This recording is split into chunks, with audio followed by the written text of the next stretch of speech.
त्र्यंबकेश्वर नासिक में आपका स्वागत है और यहीं पर लगा हुआ है कुंभ। बिनु हरि कृपा मिला ही नहीं संता। जी हाँ, हरि कृपा के बगैर संत नहीं मिलते हैं और जब संत मिलते हैं तो कथा का अमृत मिलता है और यही कुंभ का एक और फल है। हमारे साथ बात करने के लिए नए सिरका गिरी जी हैं, जूना अखाड़े की महामंडलेश्वर। कथा का श्रवण का और यहाँ पे कथा का क्या महात्म्य है कुंभ में? कथा एक ऐसा स्वरूप है भगवान का कि जिसमें सामंजस्य स्थापित करने के लिए अनेक आयामों का उपयोग होता है और ये समस्त जीवन के कली कल्मश को भी नाश करती है।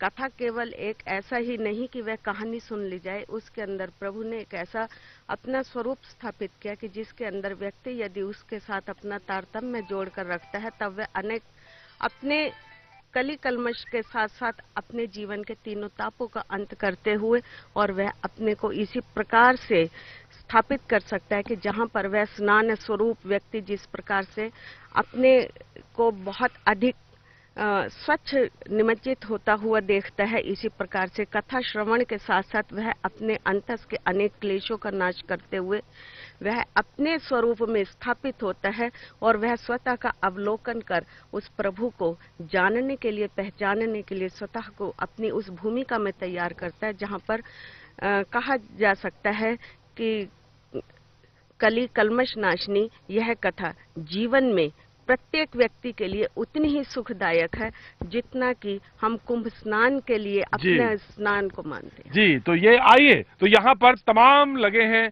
टेंट जहाँ पर हो रही हैं कथाएं और जहाँ लोग ले रहे हैं अमृत लाभ। तो देखते हैं कथाएं।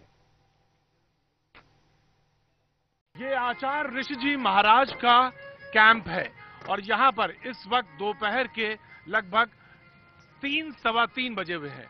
इस वक्त जो महाराज जी हैं वो विश्राम कर रहे हैं, लिहाजा जो भक्त हैं टेंट में वो भी विश्राम कर रहे हैं।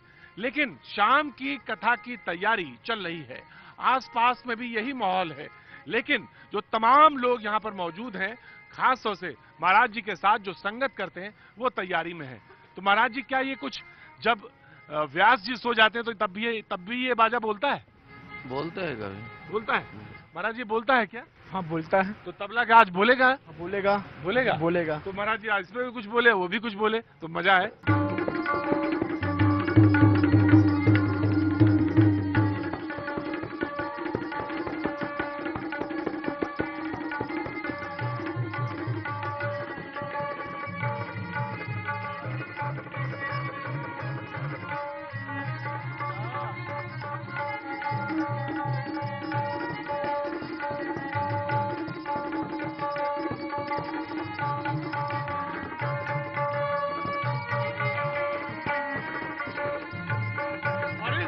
निद्रा को यहाँ पर दूर भगाया जाता है और टेंट को जागृत किया जाता है।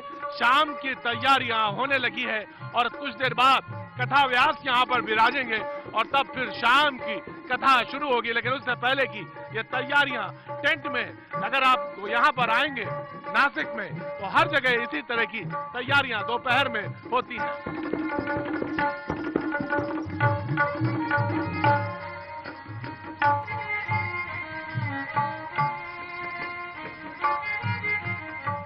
इधर दूसरे पांडाल में कथा व्यास पहुंचने वाले हैं और यहाँ पर उनके स्वागत के लिए तमाम भक्त लोग पहुंच गए हैं। तो महाराज जी, आपका शुभ नाम? मेरा शुभ नाम बालशुभ प्रिया शरण चतुर्वेदी जी। तो आपका धाम? वृंदावन धाम। अवस्था आपकी? 12 वर्ष। और कथा आप भागवत की कहते हैं? भागवत जी। तो आज हम कथा आपकी जरूर सुनेंगे, लेकिन मैं ये जानना चाहता हूँ कि आपको प्रिय क्या है सबसे ज्यादा? प्रिय कथा सबसे ज्यादा प्रिय। और कोई चीज अच्छी नहीं लगती? 12 वर्ष की अवस्था में तो बहुत सारी चीजें लोगों को अच्छी लगती हैं। लेकिन जब इस लाइन में उतर जाते हैं, इस भगवत चर्चा में उतर जाते हैं तो इसी में मन लगने लग जाता है, फिर दूसरी चीज करने की इच्छा ही नहीं होती। वाह, क्या बात है। तो प्रभु ये बताइए, ये जो लाइन है ये कौन सी लाइन है? ये संतों की आशीर्वाद से ही इस गद्दी पे कोई बैठ सकता है। अगर संतों का आशीर्वाद नहीं हो, बड़े बड़े विद्वानों का आशीर्वाद नहीं हो तो इस गद्दी पे कोई नहीं बैठ सकता। परमात्मा की इच्छा से इस गद्दी पर बैठ सकता। जी महाराज, मैं बीच बीच में बोल देता हूं तो मैं माफी चाहता हूं, आप कथा व्यास हो, लेकिन मैं जानना चाहता हूं कि आपके ऊपर किसका आशीर्वाद है? मेरे ऊपर मेरे गुरुजी का आशीर्वाद है, मेरे दादाश्री का आशीर्वाद है। तो दादाश्री आपके साथ मौजूद हैं, तो दादाश्री से मैं जानना चाहता हूं कि इस छोटी अवस्था में लाने का पीछे कोई प्रयोजन या स्वयं में अपने आप स्वतः लाने का कोई प्रयोजन? मैं संत हूँ, संतों के पास में बैठता हूँ, उड़ता हूँ। ये बाल्यकाल से मेरे साथ संतों का संग लगता है। तो शास्त्रों में लिखा है जो जिसके साथ जिस रंग में जिस संग में लगता है उसमें वैसे ही आचरण विचार आने लग जाते हैं। तो प्रारंभ से पिछले 4 साल से इनमें ऐसे विचार आने लग गए और मन में भावनाएं जागृत हो गई और परमात्मा के प्रति भाव रख करके इन्होंने सोचा कि जैसे प्रभुपाद जी महाराज ने भगवान के नाम का संकीर्तन के माध्यम से प्रचार प्रसार किया, उसी प्रकार से मैं भी भगवान के नाम का संकीर्तन के द्वारा प्रचार प्रसार करना। प्रस्थान करें आप और पहुंचे व्यास गद्दी पर, और हम आपसे वो जरूर सुनना चाहेंगे। जी, तो यहाँ पर इस तरफ व्यास गद्दी पर महाराज जी विराजमान हो रहे हैं। हमने आपको उधर दिखाया था कि उस टेंट में लोग सो रहे थे और किस तरह से जागृत किया जा रहा था, लेकिन यहाँ पर पहुंचते पहुंचते टेंट जागृत होने लगे हैं और वहां पर व्यास जो है अपनी गद्दी की प्रदक्षिणा करते हुए, फेरे करते हुए, और उसके बाद वो सीधे मंच पर विराजमान हो जाएंगे ठाकुर को प्रणाम करते हुए, और ठाकुर को प्रणाम करने के बाद जो अपने गुरु को प्रणाम करेंगे, और गुरु को प्रणाम करने के बाद जी हाँ जो भक्त हैं उनको प्रणाम करेंगे, और उसके बाद आशीर्वाद लेते हैं प्रभु ऐसे गुरुओं से, और उसके बाद वो सीधे व्यास गद्दी पे, और जब वो व्यास गद्दी पे पहुंच जाते हैं तो फिर वो किसी से बात नहीं करते। जी महाराज, फिर किसी से आप बात नहीं करेंगे? फिर नहीं। अब ये बात हमारी आपकी बात यहीं तक हो सकती है, फिर आपकी प्रभु से बात होगी और हम लोग सुनेंगे। पर एक बात बता दें ना, तो आप मुस्कुराते हुए बहुत अच्छे लगते हो, सच बहुत अच्छे लगते हो मुस्कुराते। एक बार कस के मुस्कुरा दीजिए। क्या बात है, क्या बात है।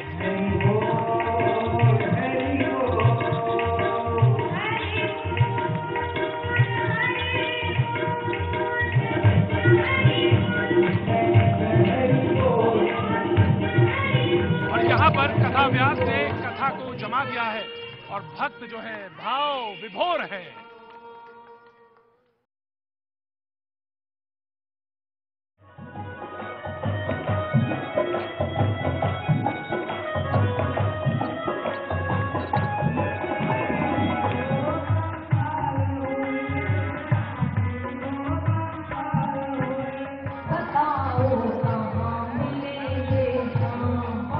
साधु राधा देवी कथा सुना रही हैं और अपनी कथा में वो आज गुरु की महिमा बता रही हैं। गुरु की महिमा बताते हुए वो मंत्रमुग्ध हैं और तमाम गुरु भी उनके साथ मौजूद हैं और उनके तमाम साधु संत भी मौजूद हैं, और आज यहाँ पर तमाम वो श्रद्धालु भी मौजूद हैं।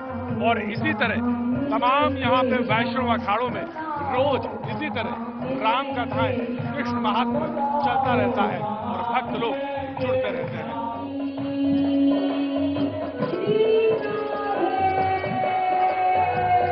भागवत कथाकार जब अपनी कथा समाप्त करता है तो कुछ देर तक बैठा रहता है, लेकिन सच ये है कि उसका एक स्टेटस स्टार स्टेटस होता है। आप बिल्कुल एक स्टार की तरह, यहाँ लोग आपसे मिलना चाहते हैं, लगातार खड़े हैं, सामने बैठे हैं, देखकर अच्छा भी लगता होगा।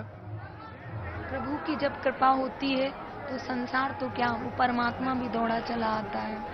इसलिए इसमें प्रसन्नता, संसार कितना भी अपना बन जाए, लेकिन जब तक प्रभु अपना नहीं है, संसार की किसी चीज से प्रसन्नता नहीं होती। बात तो सच ये है कि भगवान आपके सामने साक्षी के रूप में बैठे हैं और आप कथा करी, लेकिन बाल साज भी लगा। तो कितनी उम्र से आपने कथा कहना शुरू करी? लगभग 1.5 साल हो गया है मुझे कथा कहते कहते। 1.5 सालों से निरंतर भगवान की पावन कथा को श्रवण कर रही हूँ, कह रही हूँ। बचपन से जब मैं छोटी सी थी, लगभग 4 वर्ष की, जब से इसी व्यासपीठ के सामने बैठकर कथाओं को सुनती थी और कथा में आकर कभी भगवान से कुछ नहीं मांगा, केवल एक ही चीज मांगती थी कि एक दिन ऐसा आए कि मैं भी इसी व्यास गद्दी पर बैठकर प्रभु के नाम का गुणगान कर सकूं और संसार जो दूसरी जगह भटक रहा है उसे परमात्मा की ओर ले जा सकूं। आप बड़े बड़े शब्द बोलते हैं, बड़े बड़े चीजें बताती हैं, बड़ी बड़ी भागवत कथा कहती है, इससे बड़ी कोई कथा ही नहीं संसार की। सवाल इस बात का है कि जब आप देखते हैं अपने श्रोताओं को, भक्तों को, श्रद्धालुओं को, तो मन में क्या होता है? अगर ये लगता है कि ये पूरा का पूरा हॉल भरा हो, ऐसा लगता है? अगर हॉल, कहते हैं कि हॉल जब तक नहीं भरता है, कथावाचक के मन में वो हिलोरे नहीं आती सागर की। एक सच्चा कथावाचक भीड़ नहीं चाहता। एक अच्छा कथावाचक हमेशा ये चाहता है कि मेरे पंडाल में एक श्रोता आए, लेकिन वो भगवान का प्रेमी आए। और जब मैं महाकुंभ में देख रही हूँ कि जब से मैंने शुरू में कथा कहना शुरू किया था, उस दिन इन लोगों के ये भाव नहीं थे, सब संसार में खोए हुए थे। लेकिन आज कथा करते करते मुझे 15 दिन पूरे हो गए हैं। आज 15 दिनों में मैं ये अनुभव कर रही हूँ कि ये लोग क्या थे और 15 दिन में क्या से क्या हो गए हैं। जो मन संसार के प्रपंच में लगा है, अगर उस प्रपंच से मन को कोई बंधनों से मुक्त कर सकता है तो वो भगवान की कथा है। और लगभग 1.5 सालों में मैंने ऐसे कई प्रभु के ऐसे चमत्कार देखे हैं जिससे मेरी श्रद्धा खुद दिन प्रतिदिन बढ़ती जा रही है। आपको नमस्कार है, आपको नमन है, बहुत बहुत धन्यवाद।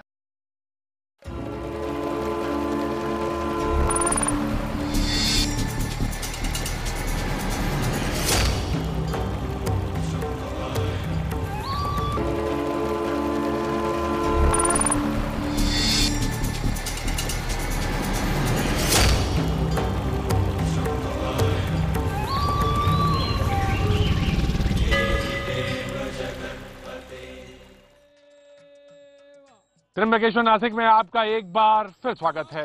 जहां शाम को कथाएं चलती हैं, वहीं बाबा का दर्शन के लिए लोग भी आते हैं। तमाम बाबा कुंभ में आए हुए हैं, साधु संत आए हैं, उसका भी एक महात्म्य है कुंभ में। यह केवल वेश से ही सन्यासी न माना जाए, क्योंकि वह अपने समस्त बंधनों को स्वीकार करता है, समाज के, अपने अपने सन्यास के, अपने गुरु के, और समस्त बंधनों में रहते हुए वह सब के लिए कल्याणकारी सिद्ध होता है। और निश्चित रूप से यदि जो भी व्यक्ति इनको वेश से मानता है, मुझे ऐसा लगता है कि उनके आत्मिक सौंदर्य को भी देखना चाहिए, जहाँ पर वह अपने को नारायण स्वरूप मानता नहीं, लेकिन परमात्मा उनके अंदर स्वतः में स्थापित होता है और उनकी ओज और तेज और उनके पराक्रम को देखकर जाना जा सकता है कि भगवान के वह अटूट संबंध के साथ अपने आनंद में रहता है। जी, तो आइए श्रवण करते हैं, देखते हैं तरह तरह के साधु संत जो इस वक्त त्र्यंबकेश्वर और नासिक के कुंभ में विराज रहे हैं।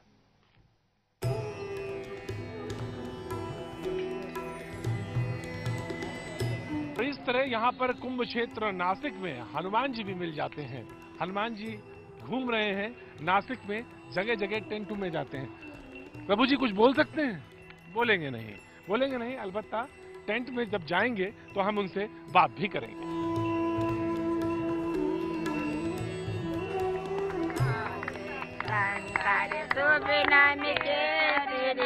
हनुमान जी आ गए हैं?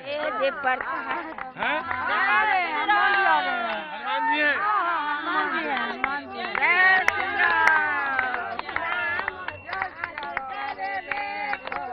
और प्रभु इसी तरह मगन है राम नाम की धुन में।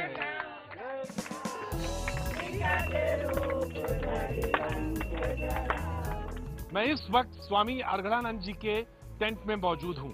स्वामी जी के शिष्य और उसी परंपरा में आचार्य यहाँ पर मौजूद हैं। आप कुछ पूछ रहे थे इनसे? हनुमान जी आप कहाँ से पधारे हैं?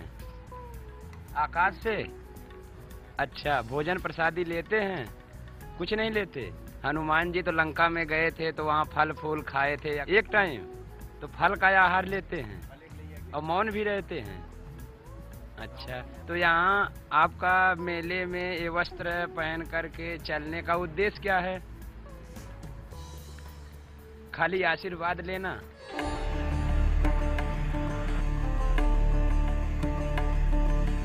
और अब इनसे मिलिए, ये हैं बाबा साइकिल वाले बाबा।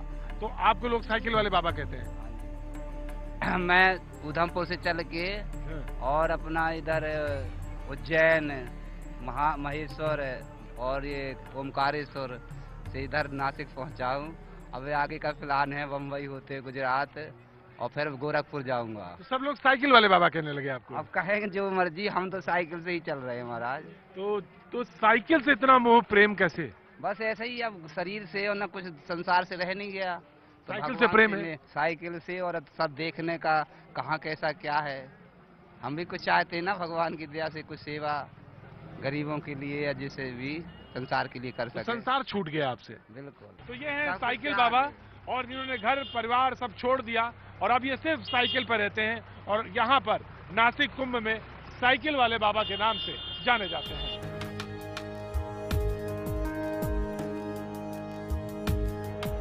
और अब आइए आपको दर्शन कराते हैं मचान वाले बाबा से। मचान वाले बाबा सिर्फ मचान पर रहते हैं। आइए, बाबा सिर्फ मचान पर रहते हैं, समय समय पर ही नीचे आते हैं। बाबा जी प्रणाम पहले मैं करना चाहूंगा, और मैं ये जानना चाहूंगा कितने बरस हो गए मचान पर? 15 वर्ष हो गए। 15 बरस हो गए। और इन 15 बरस में आप लगभग हर कुंभ में हमको दिखाई पड़ते हैं। हर कुंभ में। हर कुंभ में। बाबा मचान पर रहने का कोई खास वजह थी? वैष्णव साधनाओं में, उपासनाओं में एक साधना है ऊर्ध्ववास। ऊर्ध्ववास का मतलब है ऊपर रहना। वाल्मीकि रामायण में राम जी से 32-33 प्रकार के संत मिलने आए हैं। कोई दूधाधारी था, कोई फलहारी था, कोई जलाहारी था, कोई सूखे पत्ते खाने वाला था, कोई ऊर्ध्वबाहु था, कोई खड़ेश्वरी था, कोई जल में रहने वाला था, कोई गीला वस्त्र पहनने वाला था, कोई एक आसन पर है। उसमें एक संत ऊर्ध्ववासा आए। ऊर्ध्ववास का मतलब होता ऊपर रहना। सामान्य जो अर्थ है उसका, पेड़ पर पहाड़ पर रहने वाले को ऊर्ध्ववास कहते हैं। उसका मतलब कृत्रिम रूप मचान है, लेकिन वास्तव में ऊर्ध्ववास का मतलब जो है धारा को उल्टा किए कहते हैं ना, तो ऊपर की ओर दृष्टि हो, ऊपर वाले पर दृष्टि हो, ऊपर वाले से संवाद हो, ये ऊर्ध्ववास है। जी, मैं आपको एक बात बताना चाहूंगा कि इस समय कुंभ में ऐसे शायद 2-4 बाबा होंगे जो इतने साधना, इतनी कठिन और लंबी साधना जिनके साथ जुड़ी हो, और उसके साथ जुड़ी हो विनम्रता। बाबा जी की सबसे बड़ी खासियत तपस्या के साथ है। जैसे जैसे तपस्या आगे बढ़ रही है, विनम्रता वैसे वैसे और बढ़ती जा रही है।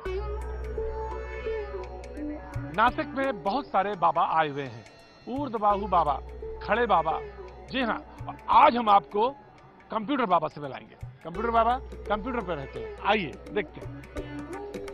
और हमारे साथ बातचीत करने के लिए महामंडलेश्वर कंप्यूटर बाबा मौजूद हैं। और जी, आपने ये कंप्यूटर बाबा नाम क्यों चुना? बहुत सारे नाम थे, तो कंप्यूटर बाबा क्यों चुना? नाम तो हम नहीं चुनते हैं, दूसरे लोग, जनता जनार्दन भक्त लोग नाम चुनते हैं। यानी क्या कि कहें कि मीडिया ने दे दिया? नहीं, मीडिया ने तो नहीं, जनता जनार्दन ने जो नाम दिया है, क्योंकि मेरे कार की गति जो है कंप्यूटर से अधिक है। कंप्यूटर जैसी कार की गति है। मेरा दिमाग जो है वो कंप्यूटर की तरह चलता है, इसलिए मेरा नाम कंप्यूटर बाबा है। अच्छा, तो आपकी कार्य की गति जो है, आप कार्य इतनी तेजी से करते हैं जी। और गाड़ी तो इतनी तेज नहीं चलाते महाराज जी? नहीं कंप्यूटर तो चलाते हैं। कि गति जो है, रफ्तार बहुत पसंद है, कंप्यूटर बहुत पसंद है, गैजेट्स बहुत पसंद है। तो आज अगर कंप्यूटर बाबा से बात कर रहे हैं, तो कल रफ्तार बाबा, ऐसा तो नहीं होगा? तेजी बाबा, रफ्तार बाबा, नाम तो आप यही रखेंगे, बदलेंगे तो नहीं नाम अपना? नहीं नहीं, हमारा क्या है, हमारा नाम तो नहीं, पर अब लोगों का तो कहा नहीं सकता ना, और क्या कौन गति पे जाए। तो कल से रफ्तार बाबा कह दे। क्या भैया, अभी क्या हुआ है कि हमने शाही स्नान के लिए हेलीकॉप्टर से अनुमति मांगी थी कि मुझे हेलीकॉप्टर से मुझे शाही स्नान करना है, इसलिए मुझे मेला अधिकारी से मैंने एक अनुमति मांगी और लेटर दिया मैंने उनको, और मुझे अनुमति नहीं दी उन्होंने। तो अब आप जैसे आपका कहना है कंप्यूटर से भी अधिक, तो हो सकता है हेलीकॉप्टर वाले बाबा कहने लगे। आए है, तो अभी मैं कह रहा हूँ कंप्यूटर बाबा हैं, रफ्तार बाबा कल हो जाए तो कोई बहुत बड़ी बात नहीं है, और उसके बाद परसों अगर वो हेलीकॉप्टर बाबा हो जाए तो वो भी कोई बड़ी बात नहीं। तो हेलीकॉप्टर का बस इंतजार करिए, हमें थोड़ी इजाजत दीजिए, फिर मिलेंगे। आज अभी बस इतना। कैमरामैन के साथ प्रतीक त्रिवेदी, IBN 7 नासिक। तो आज अभी बस सिर्फ इतना। कल फिर मुलाकात होगी ठीक 8:30 बजे। देखते रहिए IBN 7।